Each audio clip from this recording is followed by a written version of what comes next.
Middle class को लंबे समय से जिस चीज़ का इंतज़ार था, आखिर सरकार ने वो तोहफा दे ही दिया और वो तोहफा है इनकम टैक्स में छूट का। वित्त मंत्री निर्मला सीतारमण ने सीधे 12 लाख रुपए तक की कमाई को टैक्स फ्री करने का ऐलान कर दिया है। साथ ही 75,000 रुपए के स्टैंडर्ड डिडक्शन को भी बरकरार रखा है। नई इनकम टैक्स स्लैब 1 अप्रैल 2025 से लागू होगी। इस राहत को सरकार का सबसे बड़ा कदम माना जा रहा है, लेकिन ये राहत न्यू टैक्स रिजीम के तहत दी गई है। अब हर किसी के मन में एक ही सवाल है कि आखिर अपनी टैक्स रिजीम को कैसे बदला जाए, क्योंकि देश का एक बड़ा तबका अभी भी ओल्ड टैक्स रिजीम में है। तो अगर आपका भी यही सवाल है या आप भी इसी दुविधा में है कि टैक्स रिजीम को कैसे बदला जाए और इसके नियम क्या हैं और कितनी बार टैक्स रिजीम बदल सकते हैं, तो चलिए इस रिपोर्ट में हम आपकी इस दुविधा को दूर कर देते हैं। सबसे पहले हम बात करते हैं कि न्यू टैक्स रिजीम के स्लैब्स में हुए बदलाव की, ताकि आपको आगे की प्रक्रिया समझने में आसानी हो। बदलाव के मुताबिक अब 4 लाख रुपए तक की आय पर कोई टैक्स नहीं देना होगा, जबकि पहले लिमिट 3 लाख रुपए थी। वहीं अगर आप 4 लाख से 8 लाख रुपए तक कमाते हैं, आपको 5% टैक्स चुकाना होगा। 8 लाख से 12 लाख रुपए तक की आय पर 10% टैक्स लगेगा। वहीं 12 लाख से 16 लाख रुपए तक की इनकम पर 15% टैक्स होगा।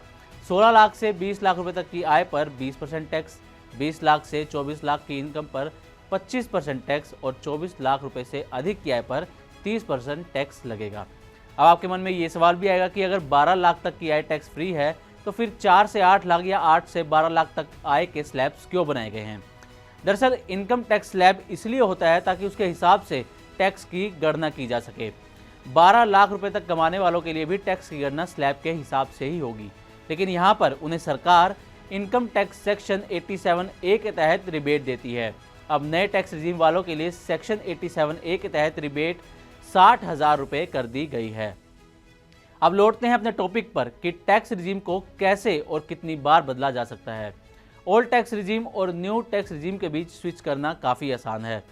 अगर आप सैलरीड हैं, यानी कि नौकरी करते हैं, तो आप हर फाइनेंशियल ईयर में टैक्स रिजीम को चेंज कर सकते हैं। लेकिन अगर आप बिजनेसमैन हैं, तो इसे लाइफ टाइम में एक बार ही बदला जा सकता है। बिजनेस करने वाला व्यक्ति अगर टैक्स रिजीम बदलना चाहता है, तो उसे ITR के साथ फॉर्म 10IE जमा करना होता है। इस फॉर्म को भरने के बाद ही आप टैक्स रिजीम चेंज कर सकते हैं। यानी कि साधारण शब्दों में कहें तो नौकरी करने वाले हर साल रिजीम बदल सकते हैं और बिजनेस करने वाले पूरी ज़िंदगी में सिर्फ एक बार ही रिजीम बदल सकते हैं। अब कई लोगों के मन में ये सवाल भी होगा कि अगर 12 लाख तक की इनकम टैक्स फ्री है, तो क्या इनकम टैक्स रिटर्न भरना पड़ेगा या नहीं? सरकार के नए नियम के तहत 12 लाख तक की इनकम वाले टैक्स पेयर्स को ITR दाखिल करना ज़रूरी है। सिर्फ 4 लाख तक की इनकम वालों को ITR नहीं भरना होगा। मतलब कि अगर इनकम 4 से 12 लाख के बीच है, तो ITR भरना ज़रूरी है। अगर ऐसा नहीं करते हैं तो जुर्माना भरना पड़ सकता है। तो उम्मीद है कि हमारी इस रिपोर्ट ने आपको टैक्स रिजीम बदलने की प्रक्रिया को समझने में मदद की होगी। इसी तरह की और भी वीडियोस देखना चाहते हैं तो सब्सक्राइब करें मनी9 का चैनल, ताकि हर अपडेट आप तक पहुंच सके।